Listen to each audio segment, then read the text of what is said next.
Hey, what's going on, guys? So, 2018 is rolling to a close. We're ending the holiday season, the last month of 2018, and I thought it'd be fun to do a little recap and to sit back and really absorb all that's happened so far this year, because this game looks way different now than it did last year.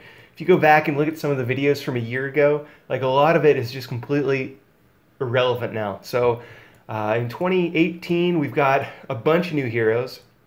We got, depending on your realm age, we got Ignis, we got Arania, we got Gladiolus, we got Ravis, and we got Cindy. All those new heroes in 2018. The buildings we got, don't even get me started here. We got new levels on almost all the buildings. We got the Arcanium, the Secret University, which we had been waiting many, many months for. We got that. We got the Crystal Nexus. We got, oh man, we got Commander Hall. We got Commanders. We got the Astral Shrine. We got, so in two goddesses in the Astral Shrine, we got Shiva and Leviathan. We got new guild hall levels. We got new Order of Heroes orders and new levels on the Magitech Converter. So like all that happened in 2018. Plus we got this cute little building that everybody forgets about. Yeah, so it's been a really busy year. Countless new features. Oh, and the Elemency Hall, that's new as well. New VIP levels, tons of stuff has happened. So I've been trying to distill. Okay, let's look at what's changed this year. What could possibly change, or what could be best for us going forward into next year? So this is the 10 lessons that I've distilled. In the first lesson numero uno, which I think is the most important lesson to take away from this year, is that Hero MP is without a doubt the most important thing for growth. So that means we need MP recovery like mad. We need higher max MP, so having the best gear, the Dreadmist gear. If Beastmaster is the best in your realm, you need the Beastmaster legendary. You need the Dreadmist legendary. Using MP items such as like MP items with higher MP, you could use the Hunter Shields when you level up your heroes. And also we have the Noxious Dagger. So it seems like MP is so crucial. As many of you guys know, it seems like every week this is how the game is getting most of their income. It's from people buying MP and Realm Boss doublers, that sort of thing, because MP is so valuable.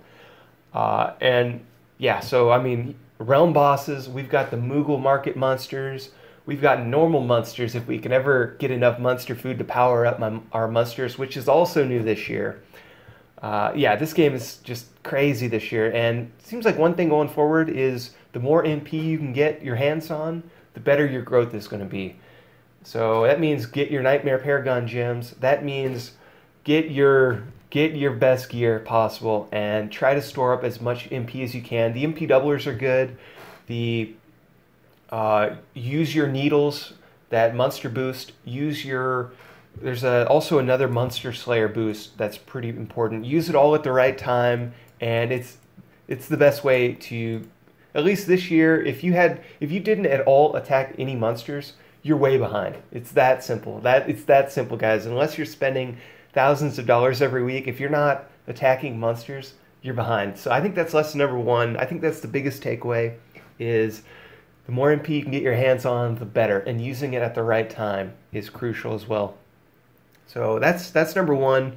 Number two is we learned how valuable the Moogle Market can be. As you can see from right now, we've got another Moogle event going on.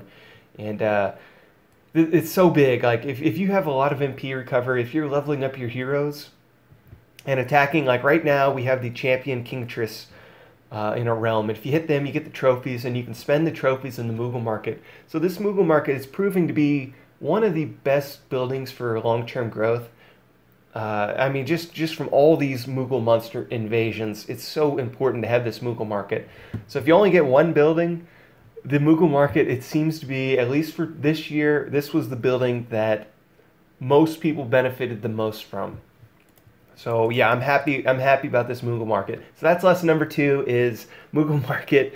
It turns out a lot of us were skeptical when we first got this building. Like, is this really going to be important? Like, you know, what's this? It seems like as soon as you run out of credits, this building's useless. But they keep throwing monsters in to give us more credits for this Moogle Market. So glorious, guys. definitely would recommend the Moogle Market if you haven't got it. It's good to use a free building unlock on. So I think that's lesson number 2. If you're going to unlock a building with a free building unlock, wait and use it on the Moogle Market. So moving on, lesson number 3 is we've seen the rise of elemental troops. And yeah, at first it was tough to get the essence for them. It seemed like oh yeah, like this just seems kind of like a little bit of a joke at first, but as time's gone on and you level up your wells, getting essence for these guys, it's easier and easier, and they're so important. The fire ones are great for attack. You're not going to hold the crystal unless you've got a bunch of lightning elementals in the crystal. You're probably not going to take the crystal unless you've got a ton of lightning elementals, and you're probably in a lot of hurt if you're a trap account without earth elementals. So yeah, elementals, one of the biggest, it's probably the best bang for your buck if you can level up your wells on the Moogle Market events and get your Elemency Hall at least to the base level, whatever troop you have. If you have T5 troops, you're going to want at least it leveled to 4 to unlock all the T5 elementals. If you've got T6 troops, you're going to want to get it all the way to, I think, 8. At 8, you can... At level 8 Elemency Hall, you can build all the level 6 troops. Let me confirm that. Yeah, Elemency Hall 8. And then if you have T7 troops, you're going to want to unlock to 12 so you can get the T7 elementals. But yeah, it seems like without these elemental troops, you're probably not as helpful as you could be. You're probably not as safe as you could be. You want these guys, and you want the wells to go with it so you can produce these guys indefinitely. So... yeah, I think that's lesson number 3 is I didn't see these guys coming, and they came, and now they're vital. Now, it'll be interesting to see what 2019 has in store for us. Are we going to be able to get T8 elementals soon, or are they going to move on to other aspects of the game? We'll have to wait and see on that. But I think T7 elemental troops, they're pretty good, and if you have a lot of them, that's going to carry us pretty far into 2019. At least until people start unlocking T10, T11 troops. So, yeah. So, yeah, Elemency Hall was pretty big addition to this game for this year.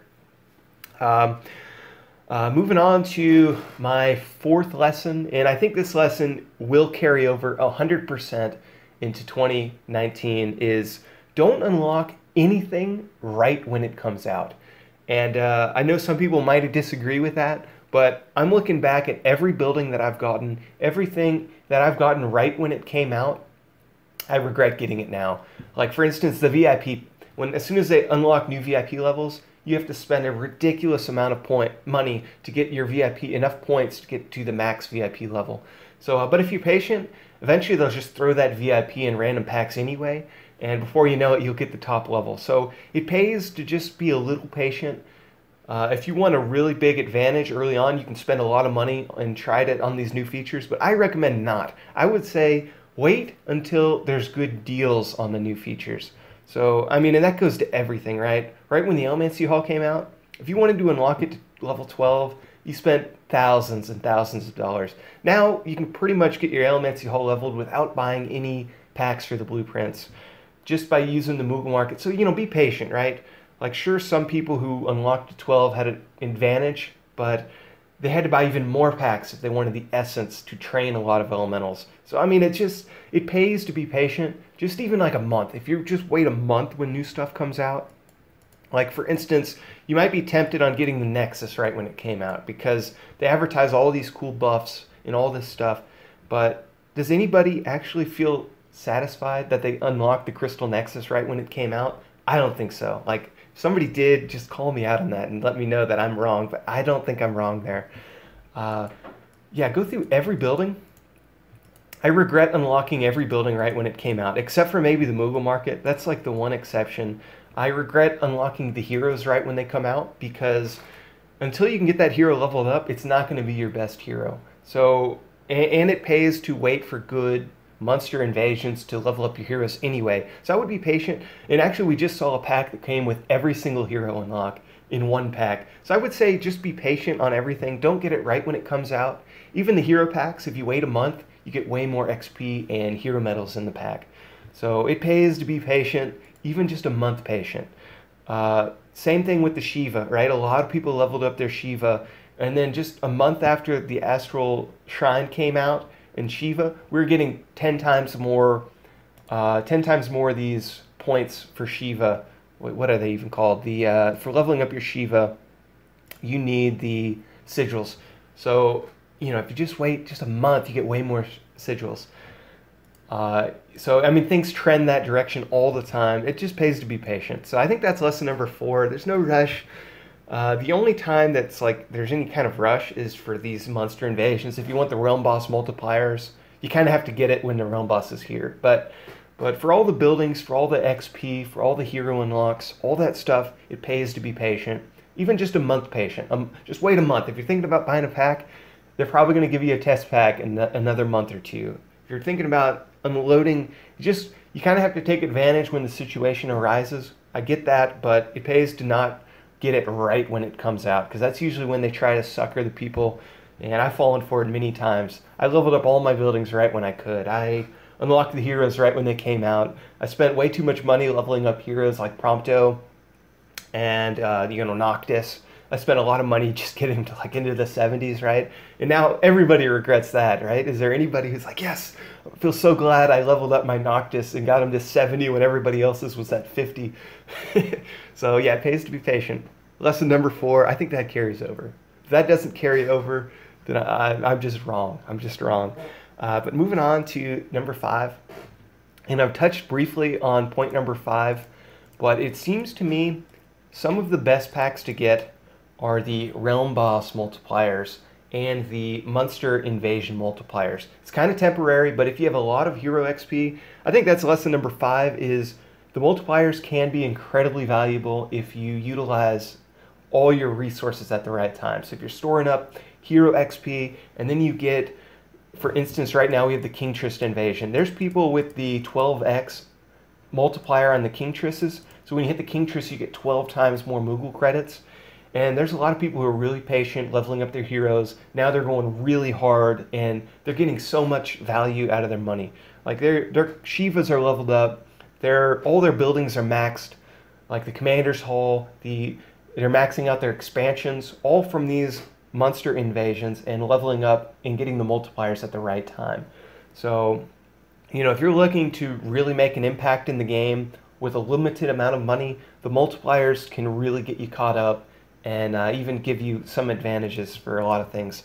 So I would definitely say lesson number 5 is be patient and wait for the good multipliers for the realm bosses. Target certain events, target certain monster invasions, and then go really hard on those monsters. And I think that's a really good way to level. So we'll see if that holds through going into 2019. But the people who have the biggest advantages in my realm right now all took advantage of the multipliers on their realm bosses. So there's that, guys. That's lesson number 5. Lesson number 6, out of all the expansions to build, the well expansions are proving to be the most valuable. So the earth well, the fire well, the ice well, and the lightning well. If you're gonna build expansions, I would highly, highly, highly recommend one of each. The buffs are so good on them. They produce the essence.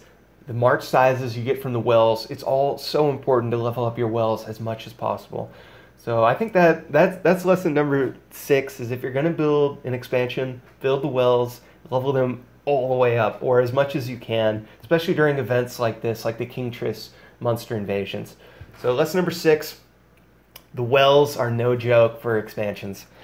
Lesson number 7, one of the newest features to the game is proven to have one of the largest impacts on the game, and that is the Astral Summons. And this building's going to be pretty important going forward, and it's really, really valuable for defending and for reinforcing players. It's good. It's a team building. It's a team thing to have, and it's good for yourself. So it has many purposes, but it's definitely looking like these guys are the wave of the future. If you have a high-level Shiva, if you've got a high-level Leviathan, you're going to have a tremendous advantage going forward, especially with these new gems that came out, that some people have 1,000,000 city defense armor if they have an astral hero. So these guys are looking pretty valuable. leveling them up at least to level 20 is going to be pretty important, because at level 20 you can start maxing out some of their skills. Like you can max out any one of these skills all the way and get that max 50,000 city defense, but you got to get her to 20 to unlock this third tier. So it seems like if you get that level 20 Shiva, level 20 Leviathan, you're going to be real nice, Clark. You're going to be set up. You're going to be set up going into next year. And man, these guys are so good for taking the crystal. Getting a couple in each rally makes you hit so much harder. And if you see a guildmate being rallied, getting your Shiva to them before that rally hits them, it's so vital. You can capture other people's heroes if you reinforce them with your Shiva and good Earth troops or Ice troops. So I'm digging Shiva. I'm digging Leviathan. Probably, I think Shiva and Leviathan are more important than having a high-level hero, to be honest, because these guys, they're going to buff your troops so much more than your hero buffs them. I mean, let's just be honest. Let's just be honest. Like, you're getting thousands and thousands of mage attack or ice elemental troop attack. You're giving them more, you're making other people more tanky with the city defense armor. Like, these skills are awesome. There's still a purpose for hero, like, you know, hero geared up is vital too, but you can't stack your hero in somebody else's empire to defend them, but you can put your Shiva in their empire. So awesome, guys. I think that's lesson number 6, or is that 6 or is that 7? I think that's 7. I think we're on the 7 now, right? Did I skip one? Maybe not, but let's say that's lesson 7, and you could put that at the top of the list, because out of all the new additions to this game, I think that one is the most game-changing. Is suddenly somebody who's way behind, if they get 3 Shivas defending their empire, suddenly they're a Beast Trap account. And that's just the way it is, because Shivas are kick-ass. And same with Leviathan. So moving on to point number 8.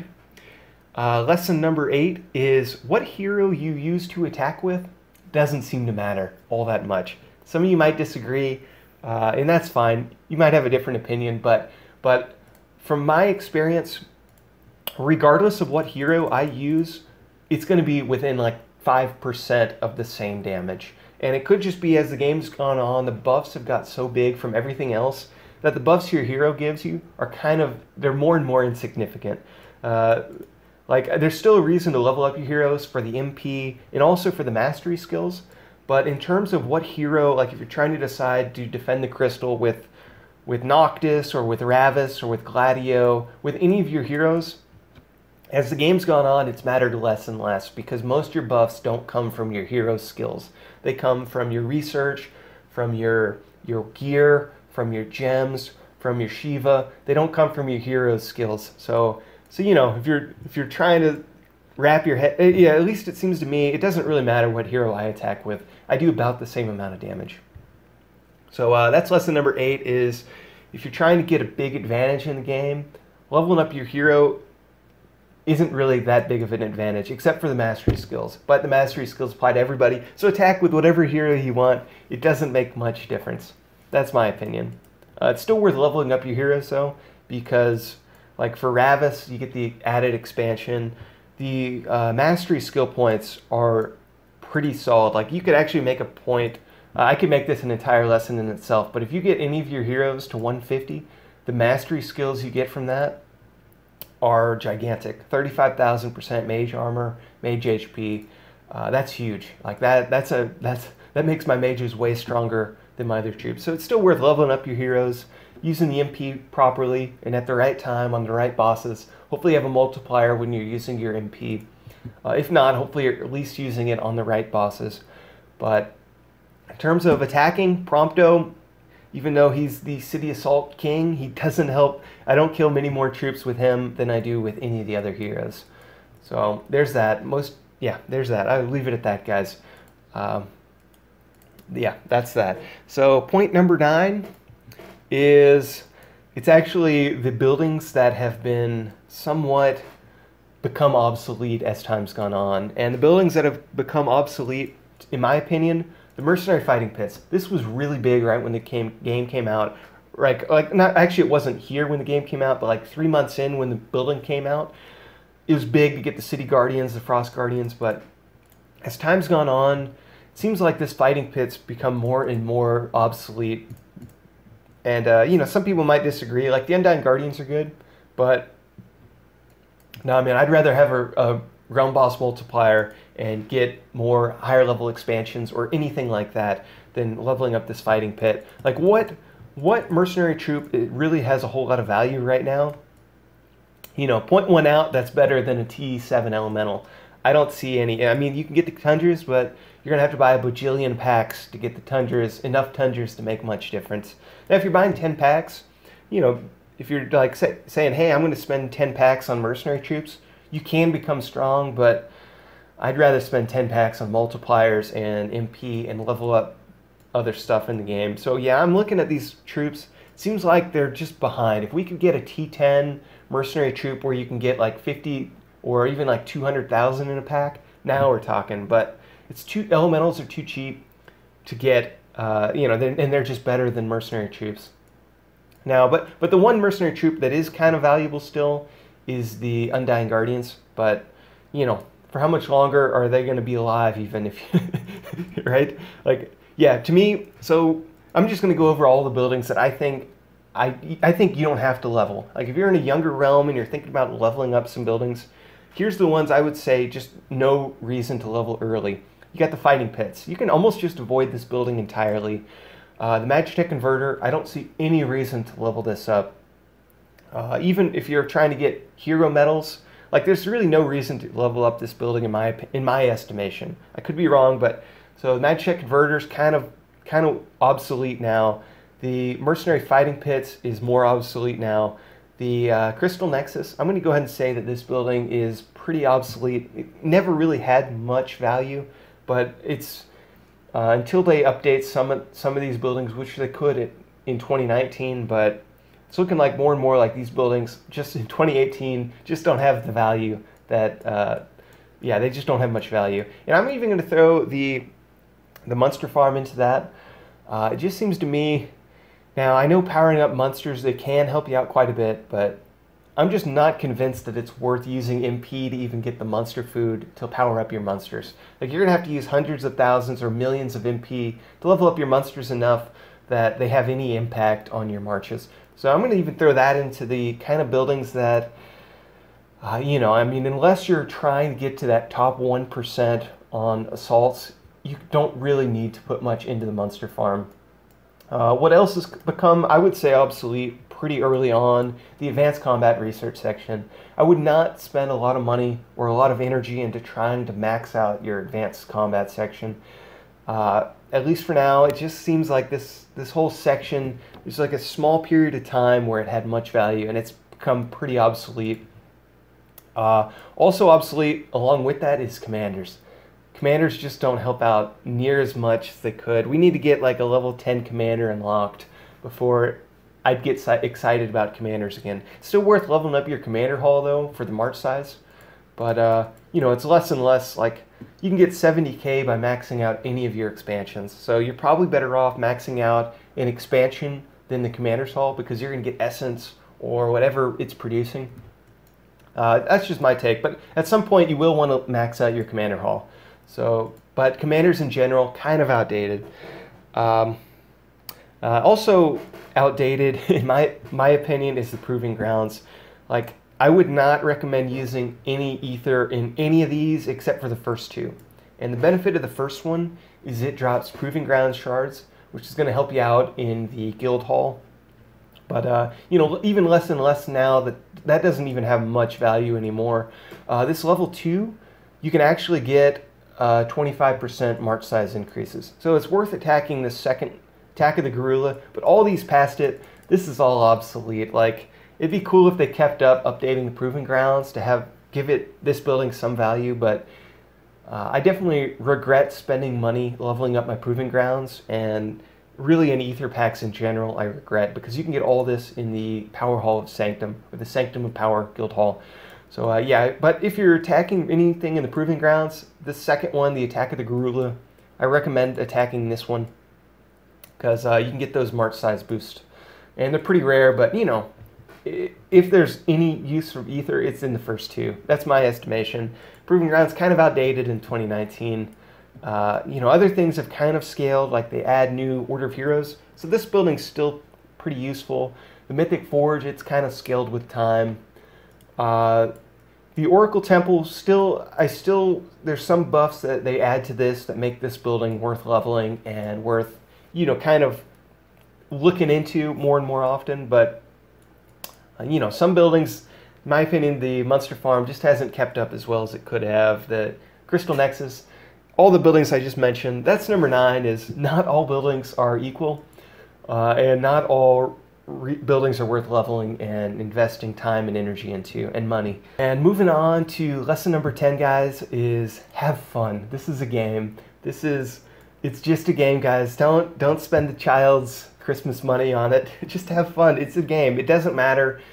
Strength is fleeting. Like, if you're not playing a lot, if you're not spending money, you're gonna fall behind a little bit, but that's okay, right? It's a game. It's just about fun.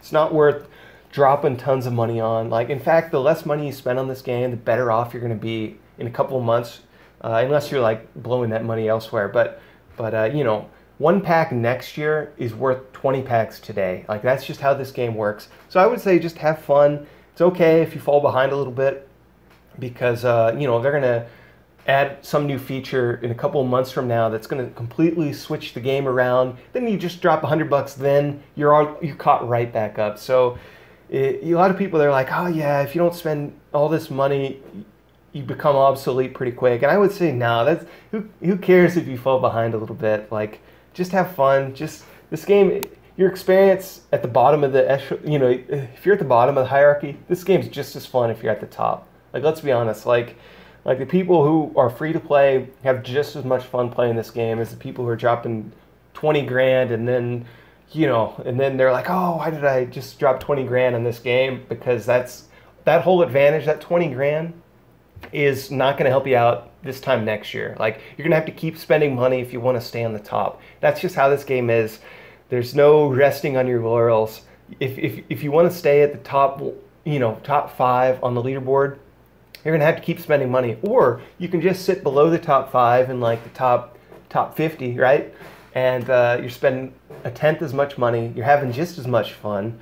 And, sure, you might get your hero captured every once in a while, or, all that. But that's fine. Like just this game's supposed to be fun. And I would recommend just having fun. If you enjoy playing this game, then spend all the money you want on it. That's, I'm not judging anybody for spending money. I've spent a lot of money on this game. But to me, this game, it's meant to be fun. It's meant to be a group game. It's a social game. You chat with your friends. Your guild mates are there. You go to battle with them. You defend with them.